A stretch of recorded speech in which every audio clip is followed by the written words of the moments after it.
Everyone believes in a simple story. Nokia died because they didn't know how to make a smartphone. It sounds reasonable, but that is the most convenient lie of the technology era. The truth is far more uncomfortable. Nokia had already launched smartphones in the 1990s before Apple. They had Symbian. They had market share. They had cash. What they didn't have was the ability to see the future without being haunted by the past. They measured a touchscreen revolution with Excel spreadsheets designed for physical keyboards. In 2012, Nokia's stock collapsed to the bottom, €1.33. An empire that once controlled more than 40% of the global mobile market was now seen as a shipwreck drifting in an ocean called iOS and Android. By 2025, Nokia received $1 billion from Jensen Huang to build the infrastructure for the future of AI. Nokia is in all of the world's base stations, and this AirScale platform of Nokia is in millions of base stations around the world. This is not a story about phones. This is an autopsy report of a corporate suicide, where confirmation bias pulled the trigger and how Nokia performed a self-amputation of its own heart to survive. In 2007, when Steve Jobs stepped off the stage with the first iPhone, Nokia did not panic. They sent 9 of their best engineers to study it. And the internal conclusion? An interesting product, but not a threat. It failed the drop test. The battery was non-removable. There was no physical keyboard. The production cost was too high to achieve Nokia-style margins. The problem was not technical capability. The problem was the frame of reference. Nokia saw a phone as a sophisticated mechanical device.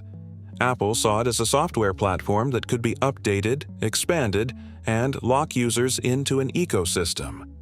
Nokia measured the iPhone with hardware metrics. Apple was building an app economy. One side sold devices, the other sold the future. Confirmation bias made Nokia's leadership see only what reinforced their old belief. We understand this market better than anyone. And that was the deadly trap of success. The second mistake was not loud. It was quieter and more dangerous. The sunk cost fallacy. When iOS and Android began attracting developers like magnets, Nokia kept tying itself to Symbian. They had invested billions of US dollars, thousands of engineers, and an entire decade into this operating system. Abandoning it would have meant admitting the past was wrong. And for large corporations, ego is often more expensive than logic. In 2009, Nokia launched the N97, marketed as the iPhone killer. The reality? A software nightmare. Slow performance, frequent crashes, limited memory. While Apple's App Store already had tens of thousands of apps, Nokia's store hovered at around 1,000. Developers walked away. Users were disappointed. But instead of cutting their losses, they kept pouring money into Symbian like a gambler doubling down after every losing hand. Then came Stephen Elop, a former executive from Microsoft, brought in to save the burning ship. He wrote a now famous internal memo, Burning Platform. He admitted that Symbian was dead. He compared Nokia to a man standing on a burning oil rig, forced to jump into the freezing sea to survive. Strategically, the message was meant to create the necessary shock. But in business, timing is everything. The memo was leaked to the public. The market heard one thing: Nokia's current products are dead. Consumers stopped buying Symbian. Carriers hesitated. Meanwhile, Windows Phone devices had not even launched yet. Elop chose Windows over Android to create differentiation. He wanted to avoid becoming an anonymous OEM inside Google's ecosystem.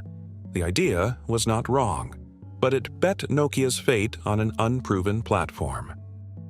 The result was a deadly vacuum. Sales collapsed. Confidence evaporated.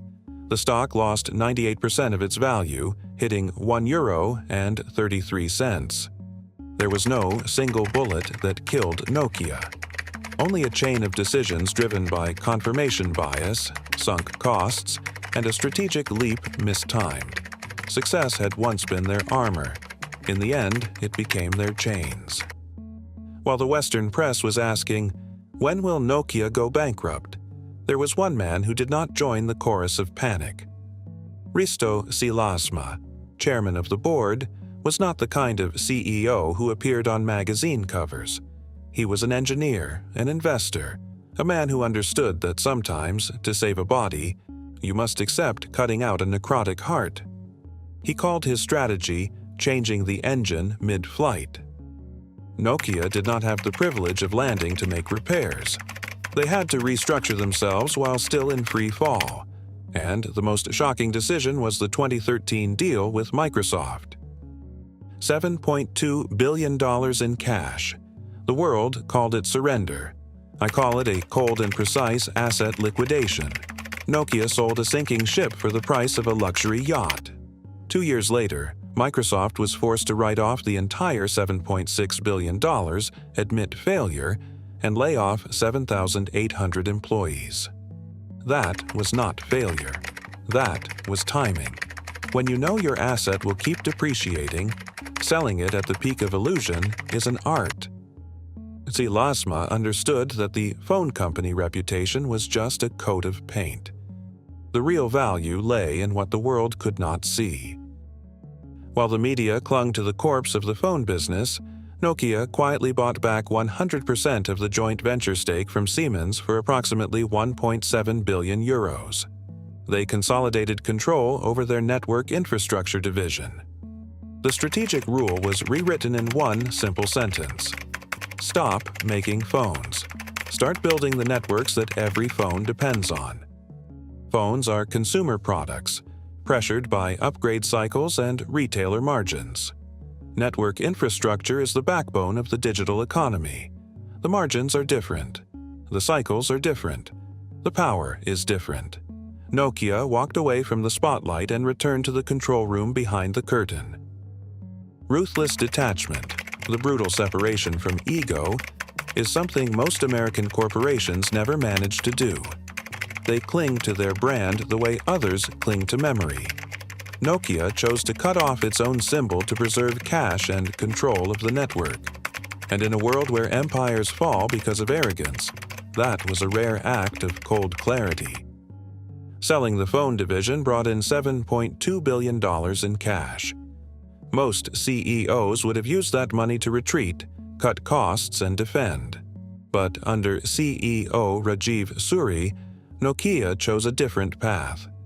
In 2015, they announced a $15.6 billion deal to acquire Alcatel-Lucent.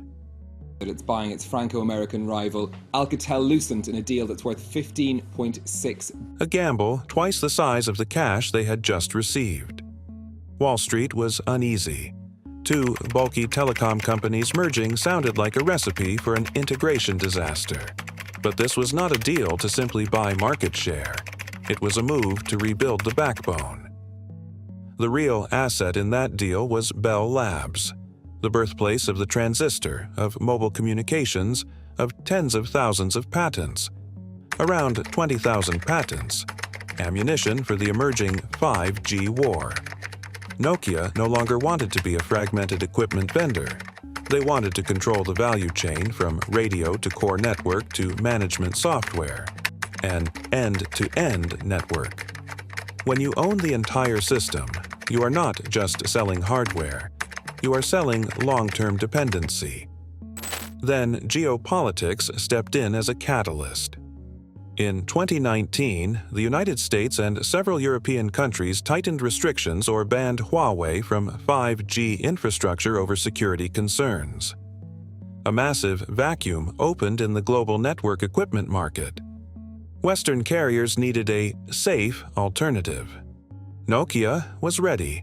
They positioned themselves as the Western alternative to Huawei.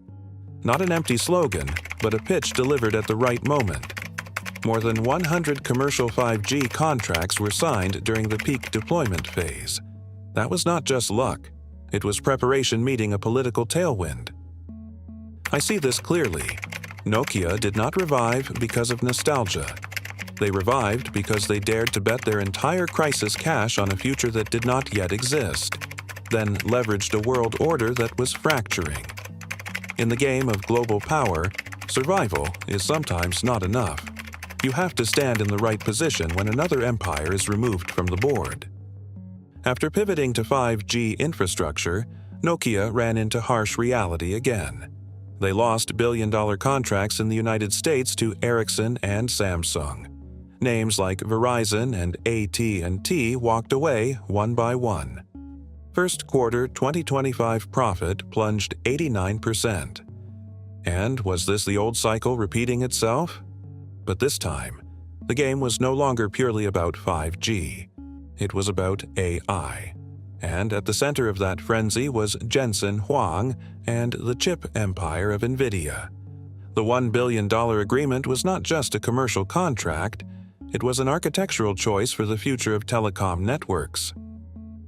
Why did NVIDIA choose Nokia instead of Ericsson? The answer was not in marketing, it was in system design. For years, Ericsson had been deeply tied to an Intel-based architecture. Their infrastructure was like a completed building, difficult to dismantle floor by floor without collapsing the entire structure. Nokia was different.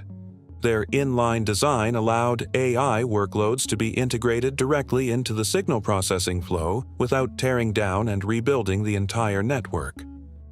In the AI era, latency is no longer measured in seconds. It is measured in milliseconds. Autonomous cars cannot wait for a response from a data center thousands of kilometers away. Drones cannot operate on delayed signals. AR glasses cannot lag in the middle of the real world. AI does not just need computing power, it needs proximity. The concept of AI RAN was born from that. The radio access network no longer simply transmits data. It becomes an edge computing platform. Telecom towers that were once just antennas and signal transceivers will turn into millions of mini data centers distributed across cities. From centralized data centers to distributed edge computing. And if NVIDIA provides the GPU brain, Nokia provides the body, the physical network already spanning the globe. I see the irony here. The company that was once defeated for failing to understand the power of the software ecosystem is now becoming the bridge between AI hardware and global physical infrastructure. They are not trying to return to consumer devices. They stand behind the scenes, selling what every technological revolution needs: the pipes. In the tech world, people are often obsessed with the flashy products in users' hands, but the real money lies in the invisible layers of infrastructure. If AI is the new gold rush, then NVIDIA sells the shovels, and Nokia is trying to own the road that leads to the mine. 3 hard lessons were carved into the corpse of this smartphone empire. Not inspirational slogans, but survival principles. Lesson 1. Kill your darlings. Do not drown alongside the product that once made your name. Phones took Nokia to the top of the world, but they were also what dragged it to the bottom. They sold it while it was still worth $7.2 billion in cash. Most corporations would cling to it until the final moment, hoping for a market share miracle. Nokia chose a colder path. Sell the memory to buy time. Lesson 2.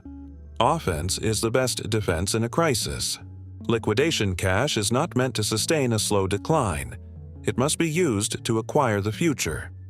The $15.6 billion deal with Alcatel-Lucent was not the act of someone in panic. It was the move of someone who understood that defense only prolongs death. In a crisis, if you do not expand, you will be swallowed. Lesson 3. Identity is an illusion. Connecting people once meant selling pieces of plastic and metal with physical keyboards. But corporate identity is not a product. It is a function within an ecosystem. In the past, they connected people through hardware. Today, they connect machines through real-time data flows, through 5G, through AI RAN, through infrastructure consumers never see. The smartphone crown was only a chapter. Connection is the enduring verb. I do not pity Nokia for losing the smartphone crown. That crown had long been rusting, corroded by upgrade cycles and the race to the bottom on price. They threw it away with their own hands, and in the darkness of server rooms, they are forging a different throne. Not flashy, not loud, but anchored to the backbone of the AI era. In the corporate world, the survivor is not the one loyal to the past. It is the one ruthless enough to change its own identity. Is Nokia an exaggerated failure or a cold, calculated rebirth? Do you think they sold the phone division out of strategic vision or simply because they had no other choice? And is the AI gamble with NVIDIA an inevitable step forward or the beginning of a new cycle of risk? Leave your perspective in the comments below. I read them all. If you appreciate investigations that don't sugarcoat corporations, hit like and subscribe. Here, we don't tell economic fairy tales. We dissect them.